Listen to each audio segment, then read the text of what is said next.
जी दोस्तों, राजभाषा हिंदी की क्लास में आप लोगों का वेलकम है, स्वागत है। आज की क्लास में हम लोग डिटेल से समझेंगे कि राष्ट्रपति का जो आदेश 1960 है उसमें किन किन बातों का उल्लेख किया गया है। इस दस्तावेज़ में, इस ऑर्डर में, इस आदेश में टोटल 14 की पॉइंट है।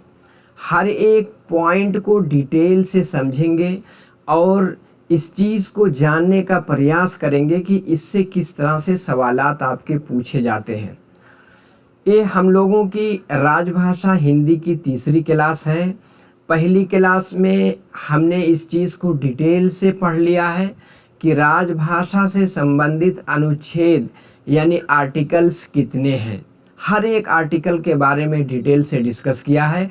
जिन्होंने वीडियो नहीं देखी है वो प्लेलिस्ट में जा कर के देख सकते हैं। इसी के साथ दूसरे क्लास में हम लोगों ने डिटेल से पढ़ा है कि आर्टिकल 344 यानी 344 में जो कहा गया था कि 5 साल के बाद राजभाषा आयोग बनेगा और उसी में ये बात कही गई थी कि एक संसदीय समिति भी बनाई जाएगी। तो राजभाषा आयोग का गठन 1955 में हुआ था और इसी के साथ संसदीय समिति का गठन 1957 में हुआ था, जिन्होंने अपनी रिपोर्ट को राष्ट्रपति के सामने प्रस्तुत किया 1959 में, यानी 8 फरवरी 1959 में।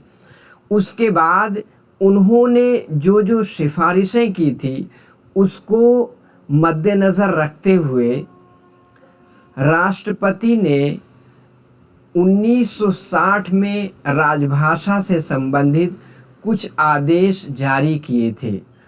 वो आदेश, उन आदेश में किन बातों को बयान किया गया है, किन बातों का उल्लेख किया गया है, उनको डिटेल से समझेंगे। हमारी क्लास बाइलिंगुअल रहेगी, यानी हिंदी के साथ साथ उसकी टर्मिनोलॉजी को इंग्लिश में भी समझते हुए चलेंगे, ताकि किसी भी मीडियम में आपका क्वेश्चन पूछा जाए आपका कंसेप्ट पूरी तरह से क्लियर हो जाए।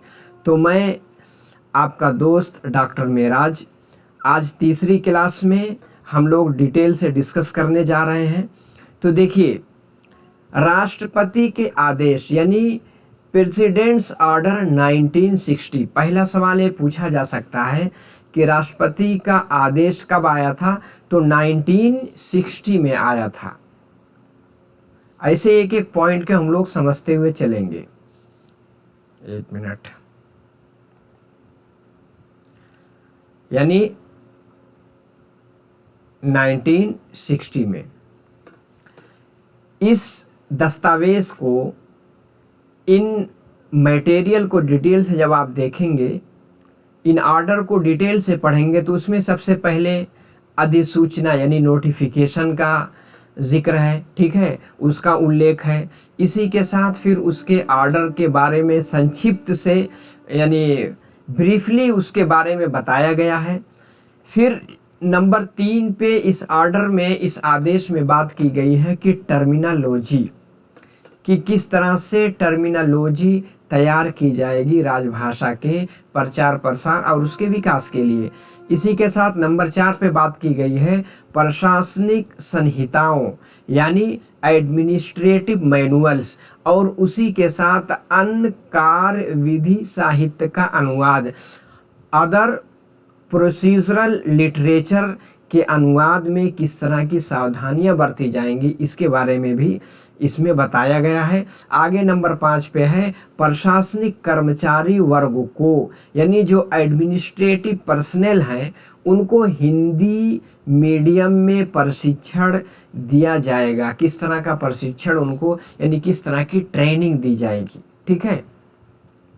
नंबर 6 पे है हिंदी का प्रचार प्रसार यानी प्रोपेगेशन ऑफ हिंदी। हिंदी के प्रचार प्रसार के लिए क्या क्या नीतियां अपनाई जाएंगी, किस तरह से उसको इम्प्लीमेंट किया जाएगा, ठीक है। नंबर 7 पे रहेगा केंद्रीय सरकारी विभाग के स्थानीय कार्यालयों के लिए भर्ती, यानी जो सेंट्रल गवर्नमेंट के डिपार्टमेंट के अंदर जो लोकल कार्यालय हैं, उनमें जो लोकल ऑफिसेज हैं, उनमें भर्तियों के क्या नियम अपनाए जाएंगे। इसी के साथ नंबर 8 पे रहेगा प्रशिक्षण संस्थान, यानी ट्रेनिंग एस्टेब्लिशमेंट में किस तरह की सावधानियां बरती जाएंगी, किन किन चीज़ों को ध्यान में रखा जाएगा।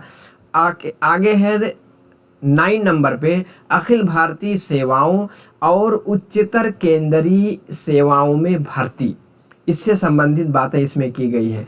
Recruitment of all India services जैसे यूपीएससी, ठीक है, एंड हायर सेंट्रल सर्विस में किस तरह से भर्तियां की जाएगी, इससे संबंधित बातें की गई हैं। ऑर्डर निकाले गए हैं। आगे अंक यानी न्यूमरल, आपको पता है एक तो अंतरराष्ट्रीय अंक है, जैसे 1 2 3 1 2 3 इस तरह से।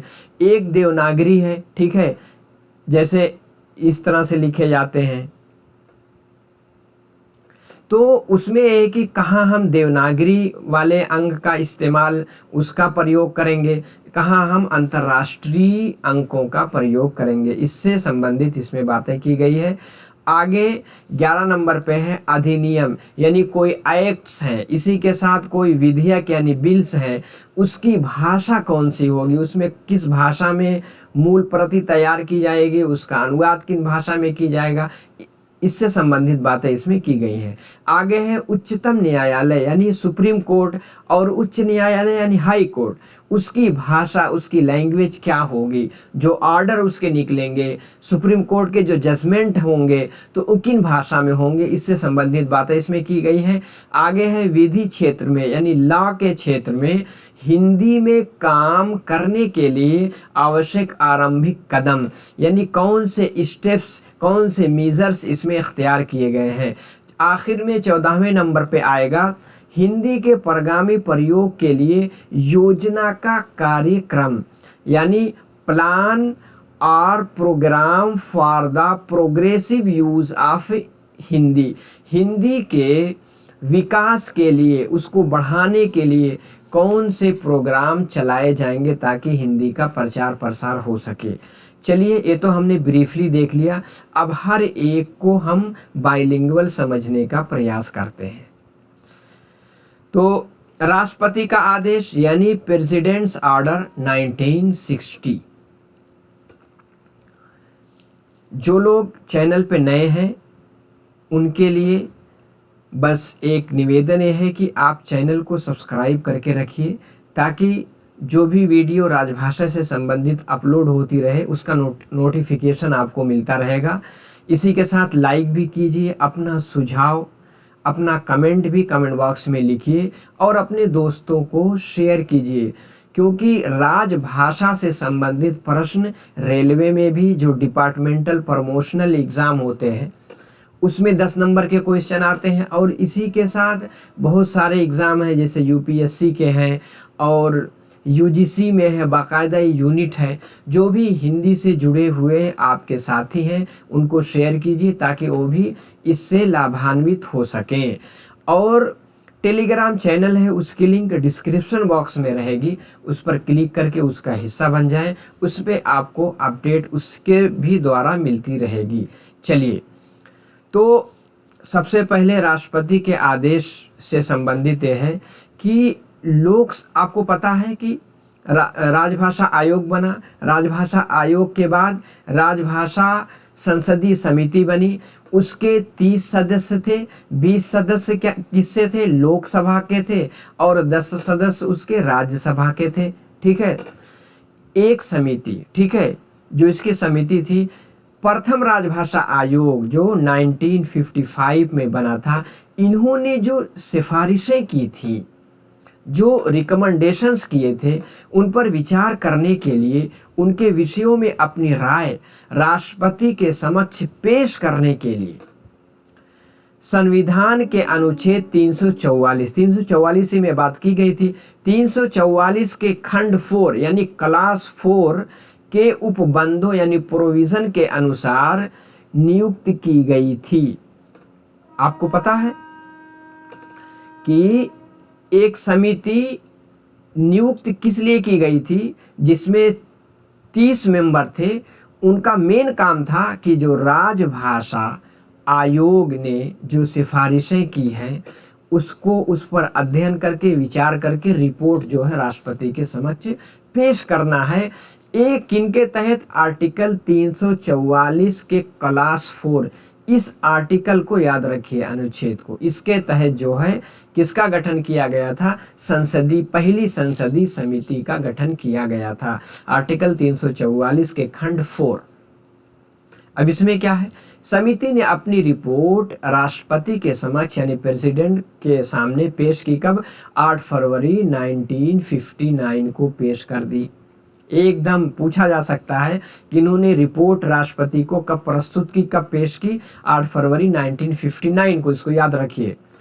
और आगे अब रिपोर्ट की कुछ मुख्य बातें आगे आपको उस पर डिस्कस किया जाएगा, जिनसे समिति के सामान्य दृष्टिकोण यानी जनरल अप्रोच का परिचय आपको मिलेगा। समिति ने किन किन बातों पे अपनी सिफारिश यानी उनके सिफारिश के आधार पर किन किन बातों को लाने की बात की थी। ठीक है, तो इसमें हमें अनुच्छेद 344 के खंड यानी क्लास 6 द्वारा दी गई शक्तियों का प्रयोग करते हुए राष्ट्रपति ने समिति की रिपोर्ट पर विचार किया।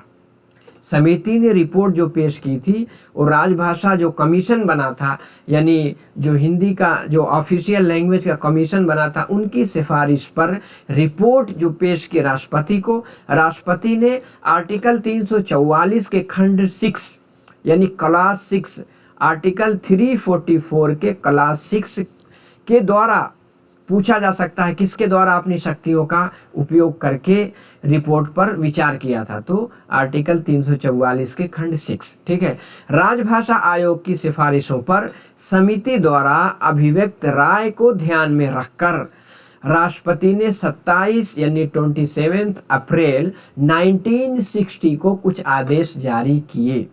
पूछा जाएगा कि आदेश कब जारी किया गया था, तो 27 अप्रैल 1960, डेट याद रखिएगा। अब जारी किए गए जो आदेश थे उसमें सबसे पहले उस आदेश में टर्मिनोलॉजी यानी शब्दावली के बारे में बातें की गई थी। शब्दावली में क्या कहा गया था कि शब्दावली तैयार करने में, जो भी शब्दावली तैयार की, जो भी टर्मिनोलॉजी बनाई जाएगी, उसमें मुख्य लक्ष्य होगा कि उसकी स्पष्टता, बिल्कुल स्पष्ट यानी शब्दों को चुना जाएगा, बहुत झोल वाले नहीं, ताकि लोग उसको अडॉप्ट कर सकें। आगे है यथार्थता, उन टर्मिनोलॉजी में प्रिसीजन यानी यथार्थता आनी चाहिए और इसी के साथ सरलता भी होनी चाहिए।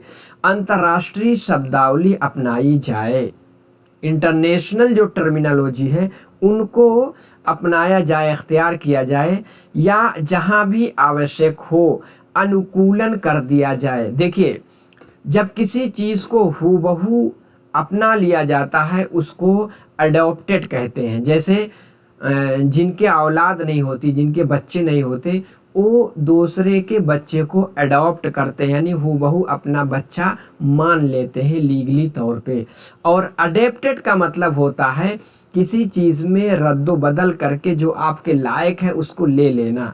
तो कहा गया है अंतर्राष्ट्रीय शब्दावली को अपनाया जाए अडॉप्टेड और अडेप्टेड वाली थ्योरी का यूज़ करते हुए। जैसे हमने फॉर एग्ज़ाम्पल हमने लिया टेक्नोलॉजी, तो अंतर्राष्ट्रीय शब्दावली है, इसको हमने जब अपने हिंदी में अख्तियार किया तो थोड़ा सा हूबहू अडॉप्ट नहीं किया, यानी लिप्यंतरण नहीं किया, बल्कि क्या किया, हमने अडेप्टेड किया, थोड़ा सा चेंजिंग ला करके टेक्नोलॉजी को तकनीकी बना दिया। इसके बारे में आदेश दिया था राष्ट्रपति ने 1960 में। और क्या है, सब भारतीय भाषाओं के लिए शब्दावली का विकास करते समय लक्ष्य होना चाहिए कि उसमें जहाँ तक हो सके अधिकतम एक रूपता हो, यानी जितनी भारतीय भाषाएं हैं जो कि हमारे शेड्यूल यानी जो हमारा शेड्यूल एर्थ है, 8वां शेड्यूल, उसमें कितनी भाषाएं अब हैं? 22 भाषाएं। उस समय कितनी थी? 14 भाषाएं। तो उसी के बारे में बात की गई है कि सब भारतीय भाषाओं के लिए शब्दावली का विकास करते समय ये लक्ष्य होना चाहिए, यानी 8वीं अनुसूची में जो उस समय 14 भाषा थी, सब में होना चाहिए कि एकरूपता होनी चाहिए, यानी मैक्सिमम पॉसिबल आइडेंटिटी वाली थ्योरी को हमें इख्तियार करना चाहिए। आगे क्या है? आगे है हिंदी और अन्य भारतीय भाषाएं, जो हिंदी के अलावा 13 भाषाएं थी उस समय की शब्दावली के विकास के लिए जो प्रयत्न क्या है केंद्र सरकार यानी सेंट्रल गवर्नमेंट और राज्यों में हो रहे हैं, उनमें समन्वय यानी कोऑर्डिनेशन स्थापित करने के लिए समुचित प्रबंध यानी सुटेबल अरेंजमेंट किए जाने होंगे, यानी किए जाने चाहिए। आगे है विज्ञान और प्रौद्योगिकी के क्षेत्र में, यानी साइंस और टेक्नोलॉजी के फील्ड में क्या होना चाहिए? सब भारतीय भाषाओं में जहाँ तक हो सके, यानी जितनी मॉडर्न इंडियन लैंग्वेज जो 8th शेड्यूल में थी, उसमें क्या होना चाहिए? एक रूपता यानी यूनिफॉर्मिटी होनी चाहिए। शब्दावली लगभग अंग्रेजी से या अंतर्राष्ट्रीय शब्दावली जैसी होनी चाहिए। और क्या कहा गया है?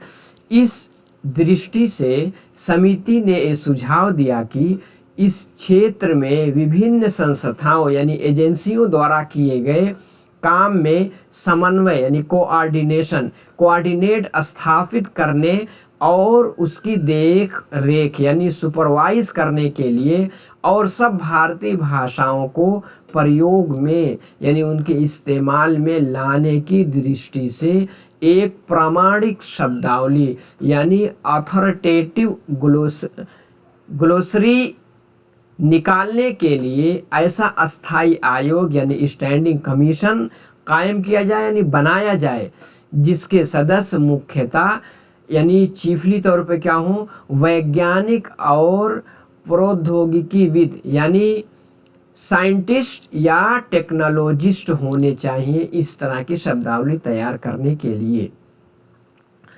और इसी में शब्दावली से संबंधित शिक्षा मंत्रालय को कुछ कार्रवाई करने के लिए ऑर्डर जारी यानी निर्देश जारी किए गए थे, यानी द मिनिस्ट्री ऑफ एजुकेशन में टेक एक्शन, किन चीज़ों पर एक्शन लेगी? अब तक किए गए काम पर पुनर्विचार यानी उस पर रिव्यू करेगी और समिति द्वारा स्वीकृत सामान्य सिद्धांतों यानी जनरल जो प्रिंसिपल्स हैं के अनुकूल शब्दावली का विकास करना। विज्ञान और प्रौद्योगिकी यानी साइंस और टेक्नोलॉजी के फील्ड में उनके क्षेत्र में वे शब्द जिनका प्रयोग अंतर्राष्ट्रीय क्षेत्र में होता है कम से कम परिवर्तन के साथ अपना लिए जाए। जैसे मैंने अभी एग्जाम्पल उदाहरण दिया था टेक्नोलॉजी से तकनीकी। आगे क्या है? अर्थात यानी मूल शब्द वे होने चाहिए जो कि आजकल अंतर्राष्ट्रीय शब्दावली में काम में आते हैं, उनसे उत्पन्न शब्दों का जहाँ भी आवश्यक हो यानी एक्सटेंड नेसेसरी के तौर पर भारतीयकरण यानी इंडियनाइज्ड किया जा सकता है। जैसे टेक्नोलॉजी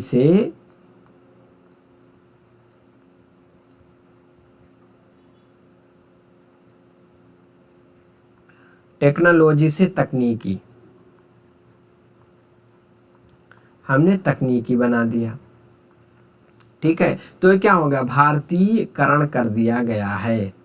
आगे क्या है? शब्दावली तैयार करने के काम में समन्वय स्थापित करने के लिए प्रबंध करने के विषय में सुझाव देना यानी उसमें एडवाइस करना और विज्ञान और तकनीकी शब्दावली के विकास के लिए यानी साइंस और टेक्नोलॉजी शब्दावली के विकास के लिए समिति के सुझाव के अनुसार अस्थाई आयोग का निर्माण यानी अस्थाई स्टैंडिंग कमीशन का गठन, यहाँ निर्माण नहीं गठन आना चाहिए, गठन, ठीक है, किया जाना चाहिए। अब नंबर 4 पे क्या है? किन बातों का उल्लेख है?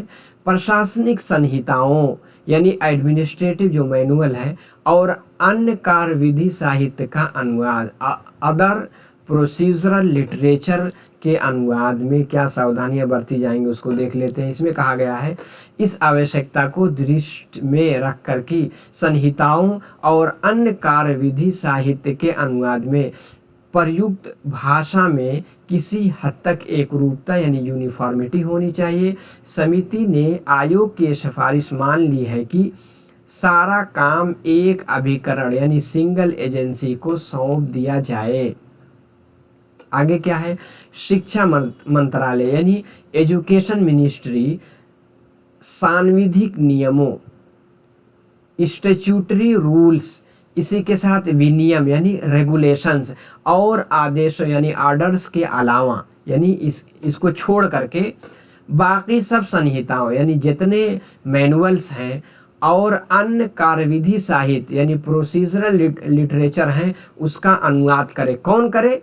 शिक्षा मंत्रालय यानी एजुकेशन मिनिस्ट्री।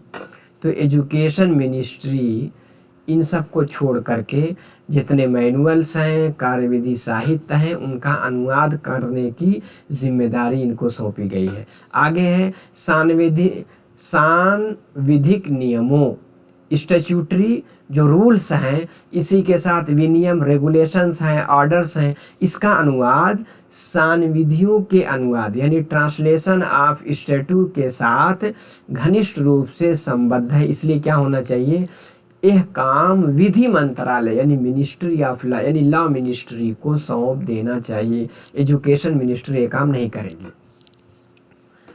इस बात का पूरा प्रयत्न होना चाहिए कि सब भारतीय भाषाओं में इन अनुवादों को शब्दावली में जहाँ तक हो सके यूनिफॉर्मिटी रखी जाए। ठीक है, आगे नंबर 5 पे है प्रशासनिक कर्मचारी वर्ग को हिंदी का प्रशिक्षण यानी training of administrative personal in the Hindi medium. इसमें क्या बात कही गई है, समिति द्वारा अभिव्यक्त मत के अनुसार 45 वर्ष से कम आयु वाले सब केंद्रीय कर्मचारियों के लिए सेवाकालीन हिंदी प्रशिक्षण यानी in service training in Hindi प्राप्त करना अनिवार्य यानी ऑब्लिगेटरी कर दिया जाना चाहिए, जो 45 साल से कम के हैं। जैसे इसी को देखते हुए केंद्रीय हिंदी जो प्रशिक्षण संस्थान जिसका हेडक्वार्टर दिल्ली में है लेकिन रीजनल सेंटर अलग अलग जगहों पे है, जिसमें से आपके चेन्नई में भी है और आपका यहाँ हैदराबाद में भी है। तो वहाँ जैसे गवर्नमेंट के द्वारा एक प्रबोध जो कि प्राइमरी लेवल पे हिंदी उस स्टैंडर्ड की हिंदी सिखाने के लिए एक प्रबोध करके, दूसरा प्रावीण यानी क्लास 8 तक की हिंदी सिखाने के लिए और प्राज्ञा यानी क्लास 10 तक की हिंदी सिखाने के लिए 3 कोर्स चलाए जा रहे हैं। इसी के साथ जिनको पहले से जो यानी पहले से हिंदी का कार्यसाधक ज्ञान रखते हैं उनके लिए पारंगत भी चलाई जा रही है। ठीक है, यानी जो 10वीं तक जो पढ़ रखे हैं या जो प्रावीण यानी 8th तक हिंदी पढ़ रखे हैं उनके लिए भी पारंगत है। और हिंदी शब्द संसाधन हिंदी टंकण की व्यवस्था केंद्रीय हिंदी संस्थान के द्वारा चलाई जा रही है आजकल। आगे क्या है, इसमें कहा गया है कि तृतीय श्रेणी के ग्रेड के नीचे यानी group C, group A, group B, group C के नीचे यानी ग्रुप डी के डायरेक्ट कह देना चाहिए ग्रुप डी के कर्मचारियों और औद्योगिक संस्थाएं यानी इंडस्ट्रियल एस्टेब्लिशमेंट और कार प्रभावित कर्मचारियों यानी वर्क चार्ज स्टाफ के संबंध में ये बात लागू न, यानी ऐसे स्टाफ जिनको भाषा के प्रयोग की आवश्यकता नहीं पड़ती है उनके लिए ऐसा कोर्स करना आवश्यक नहीं किया जाना चाहिए। आगे कहा गया है इस योजना के अंतर्गत नियत तारीख यानी ड्यू डेट तक विहित योग्यता जो प्रिस्क्राइब्ड स्टैंडर्ड बनाए गए हैं प्राप्त कर सकने के लिए कर्मचारी को कोई दंड नहीं किया जाना चाहिए। यानी उनको नहीं कि आपका डिमोशन हो जाएगा, आपका इंक्रीमेंट रुक जाएगा, ऐसा नहीं किया जाना चाहिए।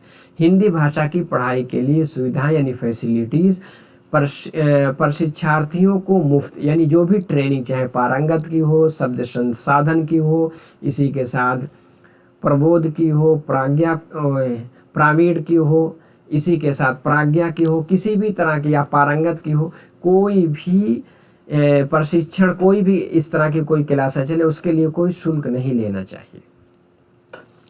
आगे है गृह मंत्रालय यानी होम मिनिस्ट्री। क्या है, उन यानी टाइपिस्ट को, टाइपकारों को, आगे है आशुलिपिकों का हिंदी टाइपिंग और आशुलिपि प्रशिक्षण देने के लिए आवश्यक प्रबंध करे, यानी नेसेसरी अरेंजमेंट करना चाहिए जो केंद्रीय सरकार की नौकरी में है, जो सेंट्रल गवर्नमेंट के एम्प्लॉय हैं उनके लिए। आगे है शिक्षा मंत्रालय क्या करेगा, हिंदी टाइपराइटरों के मानक कीबोर्ड, जैसे हिंदी स्क्रिप्ट आजकल जो चल रहे हैं स्टैंडर्ड कीबोर्ड, इसको विकास करने की जिम्मेदारी किनको दी जा रही थी, एजुकेशन मिनिस्ट्री को, यानी शीघ्र कदम इसके लिए उठाए जाएं। फिर 6 नंबर पे है हिंदी का प्रचार यानी प्रोपेगेशन ऑफ हिंदी, इसके लिए क्या किया जाएगा, आयोग की ये सिफारिश है कि यह काम करने की जिम्मेदारी अब सरकार उठाए, यानी सेंट्रल गवर्नमेंट उठाए, और समिति इस चीज़ से सहमत भी, यानी आयोग की सिफारिश से सहमत भी हो गई है। आगे है जिन क्षेत्रों में प्रभावी रूप से काम करने वाली गैर सरकारी संस्थाएं यानी एफिशिएंट वॉलंटरी ऑर्गेनाइजेशन हैं, यानी एनजीओ टाइप हैं, पहले से ही विद्यमान है यानी पाई जा रही हैं, उनमें उन संस्थाओं को वित्तीय और अन्य प्रकार की सहायता भी दी जाएगी ताकि वो हिंदी का प्रचार प्रसार कर सकें। और जहां ऐसी संस्थाएं नहीं हैं वहां सरकार आवश्यक संगठन कायम करे, यानी उसका गठन करे। और आगे क्या है, शिक्षा मंत्रालय इस बात की समीक्षा करे कि हिंदी प्रचार के लिए जो वर्तमान व्यवस्था यानी एग्जिस्टिंग जो अरेंजमेंट हैं वो कैसी चल रही है, साथ ही वो समिति द्वारा सुझाई गई दिशाओं में आगे कार्रवाई भी करे। कौन करेगा, शिक्षा मंत्रालय यानी एजुकेशन मिनिस्ट्री। आगे है शिक्षा मंत्रालय और उनके साथ कौन, वैज्ञानिक अनुसंधान व सांस्कृतिक कार्य मंत्रालय यानी scientific research and cultural affairs ministry क्या है, परस्पर मिलकर, किनके साथ मिलकर, एजुकेशन मिनिस्ट्री के साथ मिलकर भारतीय भाषा विज्ञान, भाषा शास्त्र यानी क्या है फिलोलॉजी और साहित्य संबंधी अध्ययन और अनुसंधान को प्रोत्साहन देने के लिए समिति द्वारा सुझाए गए तरीके से आवश्यक कार्रवाई करें। यानी शिक्षा मंत्रालय, वैज्ञानिक अनुसंधान और सांस्कृतिक कार्य मंत्रालय दोनों मिल करके काम करेंगे। आगे है विभिन्न भारतीय भाषाओं को परस्पर निकट लाने के लिए अनुच्छेद 351 में दिए गए निर्देश के अनुसार हिंदी का विकास करने के लिए आवश्यक योजना तैयार करें, यानी फॉर्मुलेट नेसेसरी प्रपोजल। ठीक है। आगे नंबर 7 पे है केंद्रीय सरकारी विभाग के स्थानीय कार्यालयों के लिए भर्ती, recruitment of local offices of central government departments. इसमें क्या है, इसमें का खा गा 3 बातें की गई है यानी ABC के तौर पे। पहले क्या कहा गया है, समिति की राय है कि केंद्रीय हिंदी विभागों के स्थानीय कार्यालय जो लोकल ऑफिसेज हैं अपने आंतरिक कामकाज यानी इंटरनल वर्किंग के लिए हिंदी का प्रयोग करें, यानी जो सेंट्रल गवर्नमेंट के कार्यालय हैं, ठीक है, वो हिंदी का प्रयोग करेंगे जनता के अपने इंटरनल वर्क के लिए। और आगे जनता के साथ पत्र व्यवहार में यानी पब्लिक डीलिंग में उन प्रदेशों की प्रादेशिक भाषाओं का प्रयोग करें। जैसे अगर कोई साउथ में, मान लो तेलंगाना में, हैदराबाद में कोई सेंट्रल गवर्नमेंट की ऑफिस है, तो अपने ऑफिस में, एक ऑफिस से दूसरे ऑफिस, सेंट्रल गवर्नमेंट के ऑफिस के बीच में जो इंटरनल वर्किंग होगी, अपने ऑफिस में एक डिपार्टमेंट से दूसरे डिपार्टमेंट में जो पत्राचार होगा हिंदी में करना चाहिए, हिंदी में करें, ये ऑर्डर आया था। इसी के साथ अगर पब्लिक डीलिंग है यानी उस प्रदेश के प्रादेशिक भाषाओं यानी बाहर पत्राचार करना है तो उस राज्य की जो राजभाषा है, जैसे तेलंगाना है तो तेलुगु, ठीक है, तमिल यानी तमिलनाडु है तो तमिल, तो उसमें हम पत्राचार करेंगे।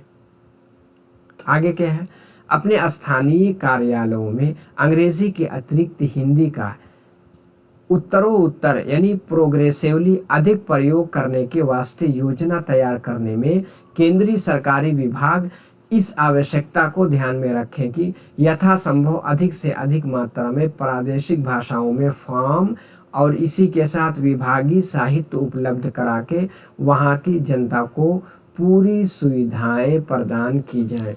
यानी उनके रीजनल लैंग्वेज में भी फॉर्म वगैरह और विभागीय साहित्य वगैरह उपलब्ध कराए जाएंगे। यानी हिंदी का उपयोग किया जाएगा, हिंदी का प्रयोग किया जाएगा, लेकिन उसके साथ साथ विभागीय साहित्य यानी उनके प्रादेशिक भाषाओं में फॉर्म वगैरह उपलब्ध कराए जाएंगे, विभागीय साहित्य उपलब्ध कराकर, ताकि उनको हम अपने से करीब ला सकें। आगे खा में कहा गया है, समिति की राय है कि केंद्रीय सरकार के प्रशासनिक अभिकरणों यानी जो एडमिनिस्ट्रेटिव एजेंसी हैं और विभागों में कर्मचारियों की वर्तमान व्यवस्था पर पुनर्विचार यानी उन पर रिव्यू किया जाएगा। आगे क्या है, कर्मचारियों का प्रादेशिक आधार पर विकेंद्रीकरण यानी डिसेंट्रलाइज्ड कर दिया जाए।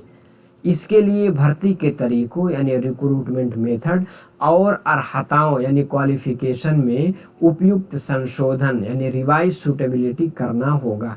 कह रहे हैं कि जैसे कोई जोनल लेवल पे कोई हेडक्वार्टर है, प्रधान कार्यालय है, अब उसके बहुत सारे छोटे छोटे कार्यालय हैं, मंडल हैं जो उसके अंडर काम करते हैं, तो कहा गया कि विकेंद्रीकरण यानी उन छोटी छोटी ऑफिसर्स को जो मंडल के ऑफिस हैं, डिसीजन लेने के लिए उनके लिए डिसेंट्रलाइज्ड कर दिया जाए, मतलब उनको पावर दे दिया जाए कि वो हिंदी के प्रचार प्रसार के लिए अपना वर्कशॉप वगैरह कर सकें या टेबल ट्रेनिंग प्रशिक्षण दिला सकें, उनके लिए हेडक्वार्टर से परमिशन लेने की आवश्यकता ना हो। इसी वजह से डिसेंट्रलाइज्ड जो सरकार में भी किया गया, जैसे ग्रामीण लेवल पे जो प्रधानी सिस्टम, ब्लॉक लेवल पे, फिर पंचायत लेवल पे, फिर जो शहरों में काउंसलर वगैरह, ये सब कब किया गया था, इसका भी मेन मकसद विकेंद्रीकरण था। ठीक है, तो इसी तरह से हिंदी के प्रचार के लिए भी किया जाना चाहिए। आगे क्या है, स्थानीय कार्यालयों में जिन कोटियों के पदों पर कार्य करने वालों की बदली मामूली तौर पर प्रदेश के बाहर नहीं होती, यानी उसी अपने प्रदेशी में रहते हैं, उन कोटि यानी उन कैटेगरी के संबंध में ये सुझाव कोई अधिवास संबंधी यानी डोमिसाइल क्वालिफिकेशन प्रतिबंध लगाए बिना, कोई डोमिसाइल सर्टिफिकेट की बाध्यता नहीं करनी चाहिए। सिद्धांतता यानी इन प्रिंसिपल मान लिया जाना चाहिए। क्या मान लिया जाना चाहिए कि यानी ये सुझाव, कौन सा सुझाव, डिसेंट्रलाइज्ड वाला सुझाव मान लिया जाना चाहिए।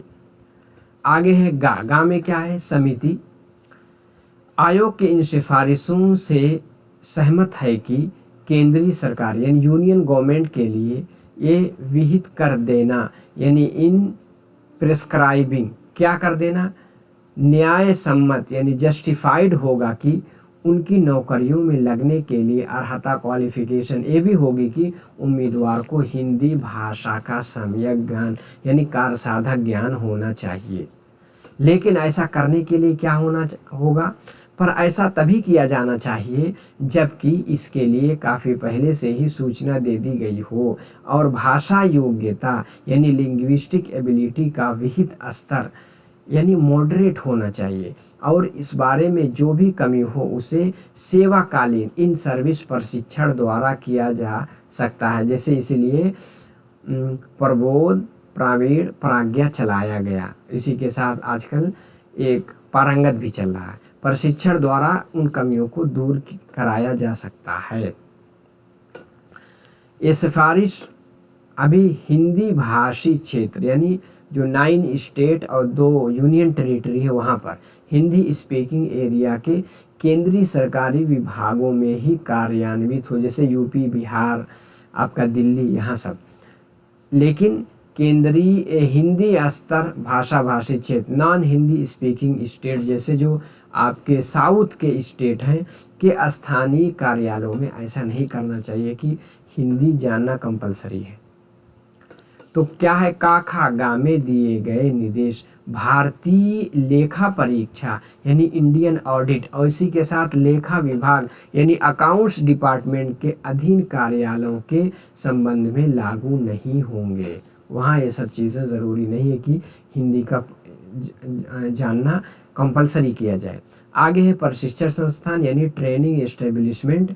इसमें क्या है, समिति ने सुझाव दिया कि नेशनल डिफेंस एकेडमी जैसे प्रशिक्षण संस्थाओं में हिंदी का शिक्षा का माध्यम अंग्रेजी ही बना रहे, किसमें, नेशनल डिफेंस एकेडमी यानी एनडीए जैसे परीक्षा में।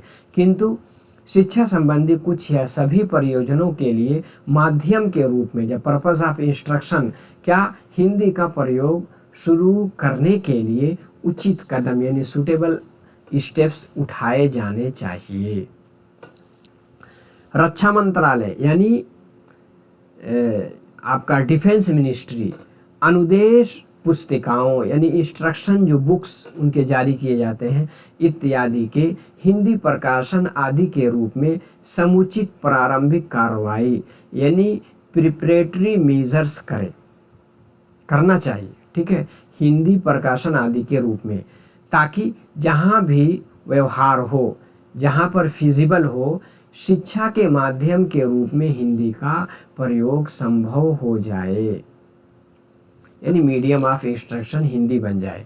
आगे है, समिति ने सुझाव दिया कि प्रशिक्षण संस्थाओं में प्रवेश के लिए अंग्रेजी और हिंदी दोनों ही परीक्षा के माध्यम हो। स्टूडेंट के लिए ऑप्शन है, चाहे हिंदी ले ले मीडियम या इंग्लिश। ठीक है, किंतु परीक्षार्थियों का ये विकल्प रहे कि वे सब या कुछ परीक्षा पत्रों के लिए उनमें से किसी एक भाषा को चुन लें। और एक विशेष समिति ये जांच करने के लिए नियुक्त की जाए कि नियत कोटि प्रणाली यानी कोटा सिस्टम अपनाए बिना प्रादेशिक भाषाओं का प्रयोग परीक्षा के माध्यम के रूप में कहाँ तक शुरू किया जा सकता है। जैसे आजकल जो कंप्यूटर बेस्ड एग्ज़ाम हो रहे हैं, सीबीटी वाले एग्ज़ाम, उसमें अब 13 भाषाओं में क्वेश्चन आने लगे हैं। पहले हिंदी इंग्लिश दो ही में आते थे। रक्षा मंत्रालय को चाहिए कि वो प्रवेश परीक्षाओं में वैकल्पिक माध्यम यानी अल्टरनेटिव मीडियम के रूप में हिंदी का प्रयोग शुरू करने के लिए आवश्यक कार्रवाई करे यानी नेसेसरी मेजर्स इख्तियार करे। आगे है, और कोई नियत कोटि यानी कोटा वाली प्रणाली अपनाए बिना परीक्षा के माध्यम के रूप में प्रादेशिक भाषाओं का प्रयोग आरंभ करने के प्रश्न पर विचार करने के लिए एक विशेषज्ञ समिति यानी एक्सपर्ट कमेटी नियुक्त करे। आगे 9 नंबर में क्या कहा गया है, क्या ऑर्डर आया है, अखिल भारतीय सेवाओं जैसे ऑल इंडिया सर्विसेज हैं और उच्चतर केंद्रीय सेवाओं में भर्ती में क्या आदेश दिए गए, इसमें देख लेते हैं। इसमें सबसे पहले कहा गया है परीक्षा का माध्यम क्या होना चाहिए। समिति की राय है कि परीक्षा का माध्यम अंग्रेजी बना रहे यानी यूपीएससी जैसे एग्जाम में, और कुछ समय पश्चात हिंदी वैकल्पिक माध्यम यानी अल्टरनेटिव मीडियम के रूप में अपना ली जाए, जैसा कि आजकल अपना ही ली गई है। आगे है, उसके बाद ये आवश्यक हो अंग्रेजी और हिंदी दोनों ही परीक्षार्थियों के विकल्प अनुसार परीक्षा के माध्यम के रूप में अपनाने की छूट हो। और क्या है, किसी प्रकार की नियत कोटि प्रणाली यानी एनी कोटा सिस्टम अपनाए बिना परीक्षा के माध्यम के रूप में विभिन्न प्रादेशिक भाषाओं का प्रयोग शुरू करने की व्यवहारिकता यानी फिजिबिलिटी की जांच करने के लिए एक विशेषज्ञ समिति यानी एक्सपर्ट कमेटी नियुक्त की जाए। कुछ समय के पश्चात वैकल्पिक माध्यम के रूप में हिंदी का प्रयोग शुरू करने के लिए संघ लोक सेवा आयोग के साथ परामर्श कर गृह मंत्रालय आवश्यक कार्रवाई करे।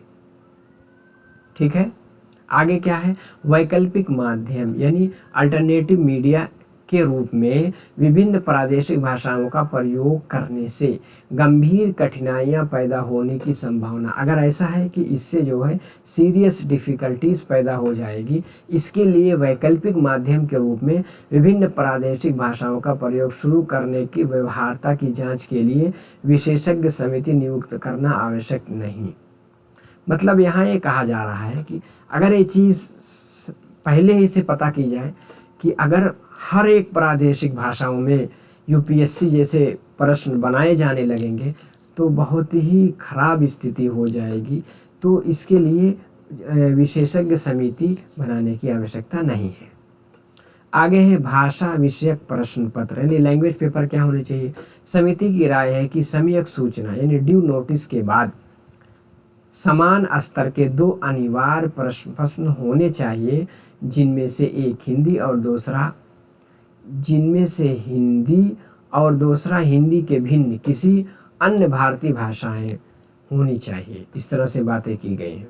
यानी जो आपके यानी 8वीं अनुसूची यानी 8th शेड्यूल में है, उनमें से एक हिंदी और उसके अलावा कोई और भाषा, 2 भाषा का भी पेपर होना चाहिए। और परीक्षार्थी यानी स्टूडेंट को ये स्वतंत्रता होनी चाहिए कि वो इनमें से किसी एक को चुन ले। अभी केवल एक ऐच्छिक हिंदी परीक्षा पत्र यानी ऑप्शनल हिंदी लैंग्वेज पेपर शुरू किया जाए। पहले एक किया जाए, बाद में प्रादेशिक भाषाओं का पेपर भी शुरू किया जाए। प्रतियोगिता के फल पर चुने गए जो परीक्षार्थी इस हिंदी परीक्षा पत्र में उत्तीर्ण हो गए हों, जो कंपलसरी हिंदी पेपर है उसमें पास हो गए हों, उन्हें भर्ती के बाद जो विभागीय हिंदी परीक्षा देनी होती है उसमें बैठने और उसमें उत्तीर्ण होने की शर्त से छूट दिया जाए। जैसे यूपी क्या है, केंद्र शासित प्रदेश है, उसमें जो यूपी पीएससी के थ्रू जो एसडीएम या तहसीलदार के लिए जो नौकरी निकलती है उसमें हिंदी का नॉलेज अलग से पूछा जाता है क्योंकि वहाँ की प्रादेशिक भाषा है। अब अंक यानी न्यूमरल के बारे में क्या बात की गई है। जैसा कि समिति का सुझाव है कि केंद्रीय मंत्रालयों का हिंदी प्रकाशनों में अंतर्राष्ट्रीय अंकों के अतिरिक्त देवनागरी अंकों यानी जो इस तरह से लिखा जाता है, ठीक है, अंकों के प्रयोग के संबंध में एक आधारभूत नीति यानी यूनिफॉर्म बेसिक पॉलिसी अपनाई जाए, जिनका निर्धारण इस आधार पर किया जाए कि वे प्रकाशन किस प्रकार की जनता के लिए है और उसकी विषय वस्तु यानी सब्जेक्ट मैटर क्या है। वैज्ञानिक यानी साइंटिफिक और औद्योगिक यानी टेक्निकल और सांख्यिकी यानी स्टैटिस्टिकल प्रकाशनों में, जिसमें केंद्रीय सरकार का बजट संबंधी साहित्य भी शामिल है, बराबर यानी यूनिफॉर्मली अंतर्राष्ट्रीय अंकों का प्रयोग किया जाए।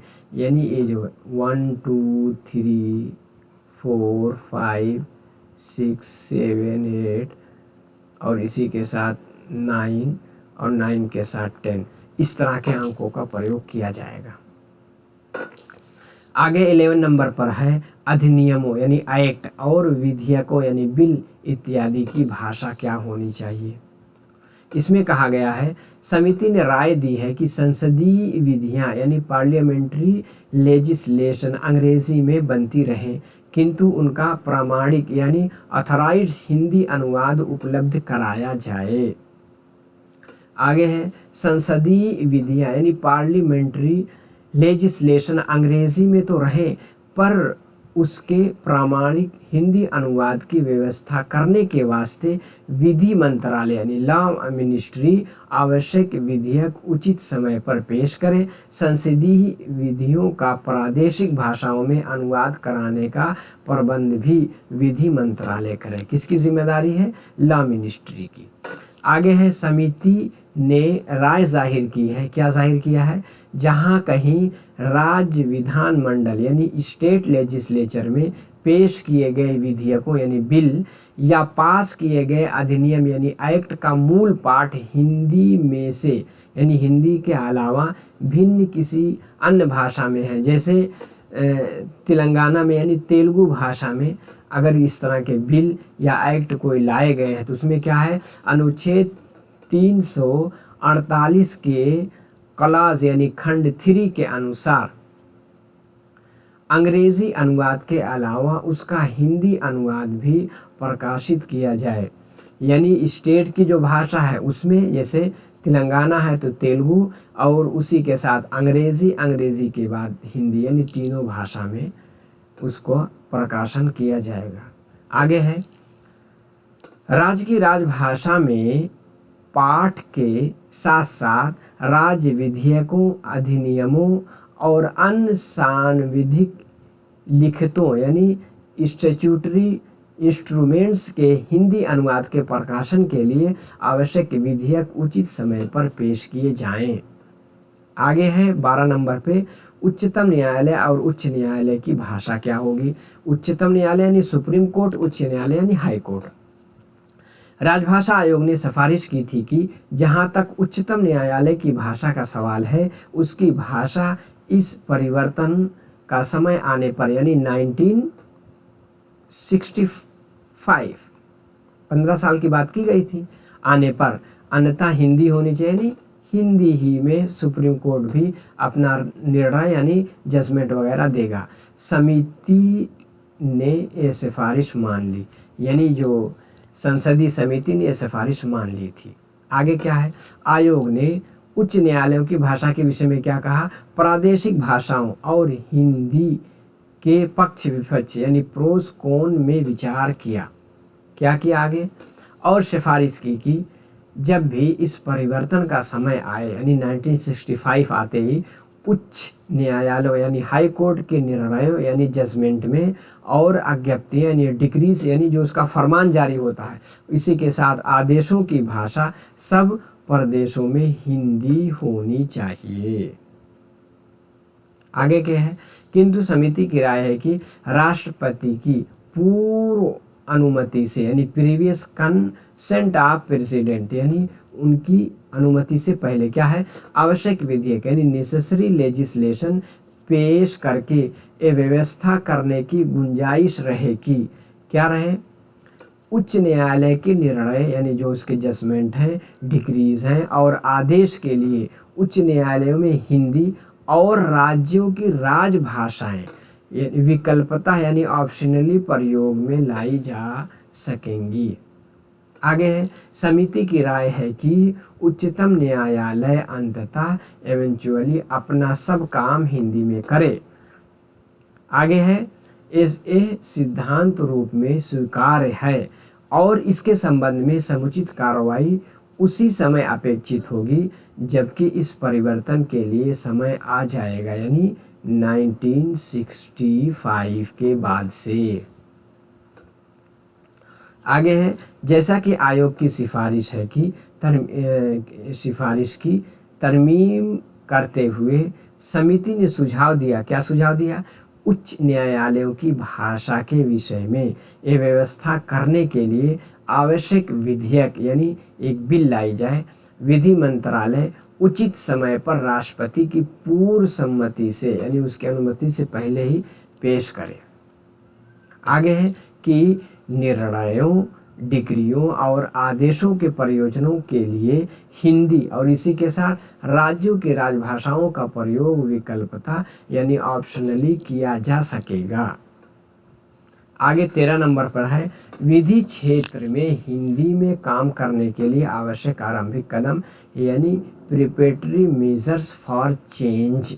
इसमें क्या बातें की गई हैं, इसमें है कि मानक विधि शब्दकोश यानी स्टैंडर्ड लीगल लेक्सिकन तैयार करके आगे क्या करना है, केंद्र तथा राज्य के विधान निर्माण में उसके निर्माण से संबंधित सांविधिक ग्रंथ का अधिनियम करने यानी री एनएक्टमेंट ऑफ स्टैट्यूट बुक, विधि शब्दावली यानी लीगल टर्मिनोलॉजी तैयार करने की योजना बनाने, इसी के साथ और जिस संक्रमण काल यानी ट्रांजिशनल पीरियड में सांविधिक ग्रंथ यानी स्टैट्यूट बुक और साथ ही निर्णय विधि यानी केसला अंततः यानी पार्टिशली हिंदी पार्शियली क्या होगा, हिंदी और अंग्रेजी में होंगे। उस अवधि में प्रारंभिक कदम उठाने के बारे में आयोग ने जो सिफारिश की थी उन्हें समिति ने मान लिया, यानी हिंदी अंग्रेजी दोनों में होना चाहिए। साथ ही समिति ने सुझाव दिया कि संविधियों यानी स्टैट्यूट्स के अनुवाद और विधि शब्दावली यानी लीगल टर्मिनोलॉजी तथा कोशों यानी ग्लोसरीज से संबंधित संपूर्ण कार्यक्रम की समुचित योजना बनाने और उसे कार्यान्वित करने के लिए क्या किया जाएगा, भारत की विभिन्न राजभाषाओं का प्रतिनिधित्व करने वाले विशेषज्ञों का एक अस्थायी आयोग यानी स्टैंडिंग कमीशन या इस प्रकार कोई उच्च स्तरीय निकाय यानी हाई लेवल बॉडी बनाया जाए। आगे है, समिति ने ये भी राय जाहिर की है कि राज्य सरकारों को परामर्श दिया जाए कि वे भी केंद्रीय सरकार से राय लेकर इस संबंध में आवश्यक कार्रवाई करें। समिति के सुझाव को दृष्टि में रखकर विधि मंत्रालय यानी लॉ मिनिस्ट्री यथासंभव सब भारतीय भाषाओं में प्रयोग के लिए सर्वमान्य विधि शब्दावली यानी स्टैंडर्ड लीगल टर्मिनोलॉजी तैयार करे और संविधियों के हिंदी में अनुवाद संबंधी पूरे काम के लिए समुचित योजना बनाने और पूरा करने के लिए विधि विशेषज्ञों के एक अस्थायी आयोग यानी स्टैंडिंग कमीशन का गठन भी करे। 14वें नंबर पर आखिरी में है कि हिंदी के परगामी प्रयोग के लिए योजना का कार्यक्रम यानी प्लान और इसी के साथ programme for the progressive use of Hindi. इसमें क्या है, समिति ने सुझाव दिया है कि संघ की राजभाषा के रूप में हिंदी के परगामी प्रयोग प्रोग्रेसिव यूज की योजना इसी के साथ संघ सरकार बनाए और कार्यान्वित करे। संघ के राजकीय प्रयोजनों में से किसी के लिए अंग्रेजी के प्रयोग पर इस समय कोई रोक न लगाई जाए। इसी के साथ तद अनुसार गृह मंत्रालय यानी होम मिनिस्ट्री एक योजना कार्यक्रम तैयार करे और उसे अमल में लाने के संबंध में आवश्यक कार्रवाई यानी नेसेसरी एक्शन ले। इस योजना का उद्देश्य होगा कि संघीय प्रशासन में बिना कठिनाई के हिंदी के परगामी प्रयोग के लिए प्रारंभिक कदम उठाना यानी प्रिपरेटरी मेजर्स। और आगे क्या है, और संविधान के अनुच्छेद 343 का क्लास 2 में किए गए उपबंध के अनुसार संघ के विभिन्न कार्यों में अंग्रेजी के साथ साथ हिंदी के प्रयोग को बढ़ावा देना। अंग्रेजी के अतिरिक्त हिंदी का प्रयोग कहाँ तक किया जा सकता है, यह बात इस प्रारंभिक कार्रवाइयों यानी प्रिपरेटरी मेजर्स की सफलता पर बहुत कुछ निर्भर करेगी। आगे है, इसी बीच प्राप्त अनुभव के आधार पर यानी लाइट ऑफ एक्सपीरियंस पर अंग्रेजी के अतिरिक्त हिंदी के वास्तविक प्रयोग यानी एक्चुअल यूज़ की योजना पर समय समय पर पुनर्विचार यानी रिव्यू करने और उसमें हेर फेर यानी एडजस्ट करना होगा। ठीक है, तो बस आज की क्लास इसी पे समाप्त हो जा रही है। हमने आज की क्लास में डिटेल से प्रेसिडेंट ने जो 14 पॉइंट अपने आदेश में कहे थे उनको हर एक पॉइंट को डिटेल से हमने डिस्कस कर लिया। क्लास अच्छी लगी है तो लाइक करके ज़रूर जाइए, कमेंट कीजिए, अपना सुझाव दीजिए और वीडियो को शेयर भी कीजिए और इसी के साथ चैनल को सब्सक्राइब करके ज़रूर रखिए। टेलीग्राम चैनल की लिंक नीचे डिस्क्रिप्शन बॉक्स में रही है, उससे भी जुड़ जाएं। तो आज की क्लास में बस इतना ही। अगली क्लास में अब इसके बाद राजभाषा से संबंधित राजभाषा का जो संकल्प है, राजभाषा का नियम है, उसके बारे में अगली क्लास में आप लोगों से बात होगी। चलिए अपना ख्याल कीजिए। सभी दोस्तों को आदाब, नमस्कार।